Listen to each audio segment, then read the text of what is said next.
Kuskure guda 5 wanda zai fi dacewa ka guje musu a matsayinka na namiji in dai har kana son kai nasara a rayuwarka. Na farko shine in dai za ka iya ƙauracewa mata ya zamana ka mayar da hankalinka akan burikanka na rayuwa to tabbas za ka yi nasara insha Allah. Yawancin samari sun ɓata ƙuruciya saurin bin mata a maimakon su dage su ga sun mayar da hankali wurin gina rayuwarsu. Yawancin matasa sun mayar da hankalinsu wurin neman soyayya.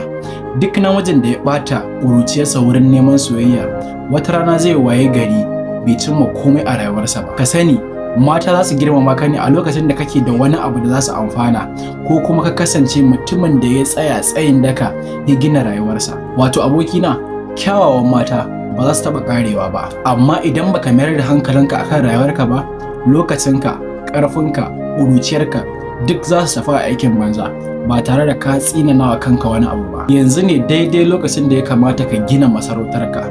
Mata da kansu za su biyo ka. Ka biyo ni don kallon bidiyo na biyu wanda ya kamata a ce ka gujewa a matsayinka na matashi in dai kana son kai nasara a rayuwarka.